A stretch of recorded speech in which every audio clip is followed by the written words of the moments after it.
अगर बात करें हम इंडिया के इलेक्ट्रॉनिक मैन्युफैक्चरिंग फील्ड के हवाले से, तो उनकी एक्सपोर्ट में बहुत ज़्यादा ग्रोथ देखने को मिली है। अगर 2021 और 22 के डाटा की बात करें तो उन्होंने 67 बिलियन डॉलर्स की एक्सपोर्ट की है मैन्युफैक्चरिंग के साथ। एक बहुत बड़ी खबर सामने आ रही है और ये भारत के लिए बहुत बड़ी देखें, नरेंद्र मोदी ने पूरी दुनिया में जाके जिस तरह एक वो कहते हैं ना कि इंडियन अवाम को कॉन्फिडेंस दिया है। हमारे प्राइम मिनिस्टर जाते हैं तो वो सिर्फ अपनी बात करते हैं, बाकियों को वो गाली देते हैं। वो जाते हैं तो वो इंडिया की बात करते हैं, ये जाते हैं तो सिर्फ पीटीआई की बात करते हैं। इस तरह बाकी सियासी यहां आते हैं और दिल खून के आंसू होता है जब हम बांग्लादेश को देखते हैं, जब श्रीलंका को देखते हैं, आपके भारत को देखते हैं, इंडिया को देखते हैं। मैं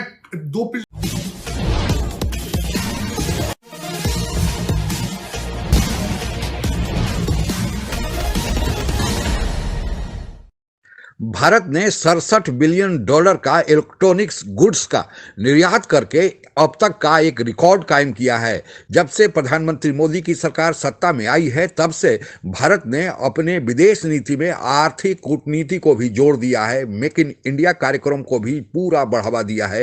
यही कारण है कि दुनिया के देश न केवल भारत के साथ व्यापार करने में इच्छुक हैं बल्कि भारत में निवेश भी कर रहे हैं, टेक्नोलॉजी ट्रांसफर भी कर रहे हैं। इसी पृष्ठभूमि में हो रही पाक मीडिया की परिचर्चा आइए सुनते हैं। मुल्क है, उस हवाले से मैं आज आपसे सवाल करूंगी कि उन्होंने अपने इलेक्ट्रॉनिक मैन्युफैक्चरिंग में जो एक्सपोर्ट की है 2021 और 22 में, यानी कि उसकी मैन्युफैक्चरिंग और एक्सपोर्ट जो की है 67 बिलियन डॉलर्स की एक्सपोर्ट की है। सर, आप इसको कैसे देखते हैं? मेरे ख्याल से देखें तो इंडिया हमसे बहुत रैंकिंग में हाई जा रहा है। पूरी दुनिया की तवज्जो उनकी तरफ है, उनकी मार्केट बहुत भरी है, उधर इन्वेस्टमेंट बहुत ज़्यादा, दुनिया पूरी उधर काम करना चाहती है, उनकी मार्केट बहुत भरी हर लिहाज में, सॉफ्टवेयर में, इलेक्ट्रॉनिक्स में, मोबाइल में, बैंकिंग में उनकी इंडस्ट्री बहुत भरी है। तो इस लिहाज से वो इतना नहीं, लेकिन हमसे बहुत बेहतर वो अचीव कर सकेंगे। नरेंद्र मोदी ने पूरी दुनिया में जाके जिस तरह एक वो कहते हैं ना कि इंडियन अवाम को कॉन्फिडेंस दिया है। हमारे प्राइम मिनिस्टर जाते हैं तो वो सिर्फ अपनी बात करते हैं, बाकियों को वो गाली देते हैं। वो जाते हैं तो वो इंडिया की बात करते हैं, ये जाते हैं तो सिर्फ पीटीआई की बात करते हैं। इस तरह बाकी यहां आते हैं और दिल खून के आंसू होता है जब हम बांग्लादेश को देखते हैं, जब श्रीलंका को देखते हैं, आपके भारत को देखते हैं, इंडिया को देखते हैं। मैं पिछले 2 दिन मेरे लिए बहुत मुश्किल थे कि आपका नंबर 140 है और भारत जो है वो 85 पे है 2 साल से, और साइज में आपसे 3 गुना ज्यादा बड़ा है। करप्शन वहां भी मौजूद है, लेकिन आपका डीएनए, आपकी आदत, आपकी हर चीज उनसे मिलती है। आप हर चीज में उनका मुकाबला करने की कोशिश करते हैं। उन्होंने S-400 लिया है, आप कहते हैं हम ड्रोन से उसको करेंगे। उन्होंने राफेल लिए हैं, आपको खैरात में चाइना ने आपको 4 जहाज दे दिए हैं। हर चीज का कंपैरिजन करते। करप्शन में क्यों नहीं करते आप? फॉरेन पॉलिसी में क्यों नहीं करते? जयशंकर ने जिस तरीके से आपकी इंडिया की फॉरेन पॉलिसी को जिस लेवल पे ले जा चुके हैं, डॉक्टर जयशंकर, हमारे कुरैशी साहब, हमारे जो हमारे मुर्शद बादशाह है, वो उसको कंपेयर क्यों नहीं करते? आप हर दूसरी चीज का कंपैरिजन भारत के साथ करते हैं, लेकिन इसमें क्यों नहीं करते? आप जीडीपी में करते हैं, आप महंगाई में, हर चीज का। हालांकि वो बिल्कुल एक टोपी ड्रामा आप दिखाते हैं लोगों को। आप उनके साथ उनकी आमदनी नहीं दिखाते, आप उनके साथ उनको डॉलर के रेट नहीं बताते, आप उनका सोशल सिस्टम, उनका कम्युनिटी सिस्टम, उनका सपोर्ट सिस्टम, वेलफेयर सिस्टम नहीं दिखाते।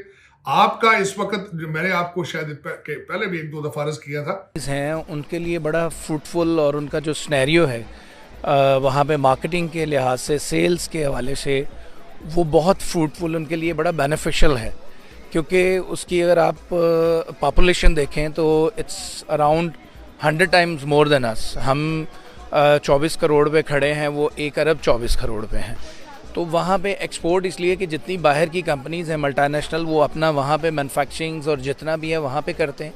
एक तो उनको वहाँ पे अपनी सेल्स में बहुत बूस्ट मिलता है, और वहीं से फिर वो एक्सपोर्ट करते हैं बाहर।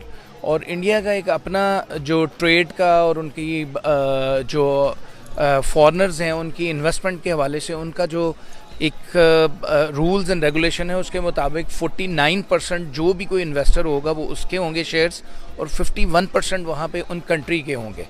तो इसलिए they are in a better position than Pakistan ने कानून पास किया है जिसमें स्टेट बैंक ऑफ पाकिस्तान जो है वो पाकिस्तानियों को रिस्पॉन्सिबल ही नहीं है, और वो तो वाकई ही स्टेट बैंक के जो गवर्नर है वो वाइसराय हैं। तारड़ साहब, क्या ये पाकिस्तान के जो सॉवरेनिटी को लॉस तो टेरिटोरियल हमने सुना, लेकिन अब तो फाइनेंशियल भी होना शुरू हो गया है। आप इसको किस तरह देखते हैं और इसकी ग्लोबल इंप्लीकेशंस क्या हो सकती हैं? चीमा साहब, सबसे पहले ये देखें इसको कि ये कल जो एक ड्रामा किया गया सेनेट के अंदर, मैं समझता हूं कि हर पाकिस्तानी के लिए वो एक इबरतनाक स्टोरी है।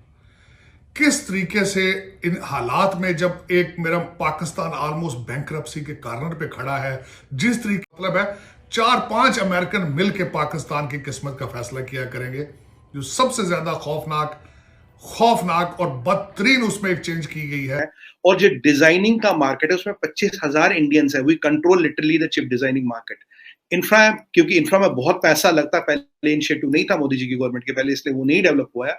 मैन पावर की कमी नहीं है। आज बहुत से जो आपके जो इलेक्ट्रॉनिक्स होता है, जो गाड़ियां है, जो ऑटोमोबाइल है, वो इंडिया से एक्सपोर्ट हो रहा है और exports have increase by $100 billion over last year this time.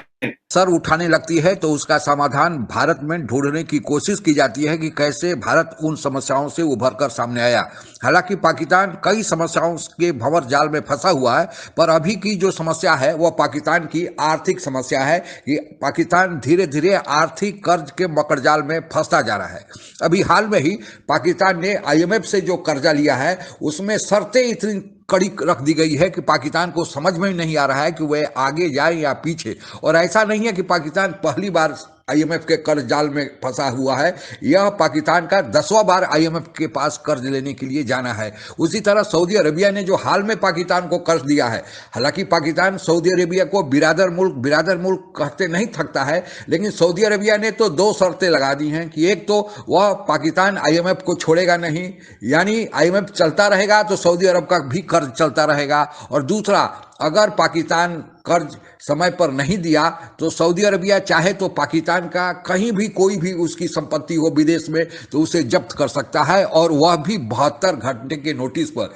यानी अब सऊदी अरबिया को पाकिस्तान पर भी विश्वास नहीं है कि पाकिस्तान उसका कर्जा लौटा पाएगा, और यही हाल चीन का भी हुआ है। तो IMF के संदर्भ में यह कहा जा रहा है कि भारत कैसे एक बार ही IMF के पास गया और फिर पीछे मुड़ कर नहीं देखा। जहां तक आप लोगों को पता ही होगा कि 1991 में जब भारत में स्वर्गीय चंद्रशेखर जी प्रधानमंत्री थे तो उन समय एक वित्तीय संकट पैदा हो गया था। भारत को IMF के पास जाना पड़ा था और IMF ने एक शर्त रख दी कि भारत को उसके बदले में जो कर्ज भारत लेना चाहता है उसके बदले में भारत को सोना गिरवी रखना पड़ेगा, और सोना गिरवी इंग्लैंड में रखना पड़ेगा तब कर्ज देगा। यानी उस समय IMF को भारत पर भी भरोसा नहीं था। भारत सरकार चुपचाप यह चाहती थी, चूंकि चंद्रशेखर की जो सरकार थी उतनी मजबूत सरकार नहीं थी, इसलिए पब्लिक आउटक्राई या पब्लिक में हंगामा न हो जाए, लोग सवाल न पैदा करने लगे, तो इसलिए चुपचाप सोना वहां भेजना चाहती थी। लेकिन बीच में दुर्भाग्यवश जिस ट्रक से सोना जा रहा था उस ट्रक का पहिया ही पंचर हो गया, तब लोग जान गए, बहुत हंगामा हुआ। और हालांकि कर्ज लेना जरूरी था, सोना तो इंग्लैंड गया, लेकिन सरकार भी चंद्रशेखर की चली गई और फिर सरकार में आए नरसिम्हा राव और वित्त मंत्री के रूप में मनमोहन सिंह, और इन्होंने जो आर्थिक सुधार किया, भारत के आर्थिक विकास की जो गति दी, भारत न केवल सोना वापस ले आया बल्कि उसके बाद पीछे मुड़कर नहीं देखा, और अब उसके बाद कभी भी भारत IMF के पास नहीं गया है। अब तो IMF का भारत सदस्य भी हो गया है, और जब भी जरूरत होती है भारत ही कुछ आर्थिक मदद, चाहे वर्ल्ड बैंक हो या कुछ हो, कुछ समय के लिए करता है। तो भारत आज विश्व की 5वीं बड़ी अर्थव्यवस्था में शामिल हो गया है। तो एक बार भारत गया था, लेकिन पाकिस्तान में यही चर्चा हो रही है कि आखिर क्या कारण है कि भारत एक बार गया और फिर निकल गया और पीछे मुड़कर नहीं देखा, और हम बार बार न केवल IMF से बल्कि कई देशों से कर्जा मांग रहे हैं। और आज स्थिति यह हो गई है कि अगर कर्जा न मिले तो पाकिस्तान अब अपने देश में कार्यरत लोगों को सैलरी भी नहीं दे सकता, सेना का खर्च भी नहीं चला सकता। तो पाकिस्तान ने शुरू से ही गलत रास्ता अपनाया है, तो उसका परिणाम अब मिलने लगा है, तो फिर उसको ही ये भोगना पड़ेगा। आज के लिए बस इतना ही। जय हिंद। आप अगर हमसे जुड़ा रहना चाहते हैं तो कृपया मेरे चैनल को सब्सक्राइब करें तथा बेल आइकन भी दबा दें ताकि नई वीडियो की जानकारी तुरंत आप तक पहुंच जाए। धन्यवाद। जय हिंद।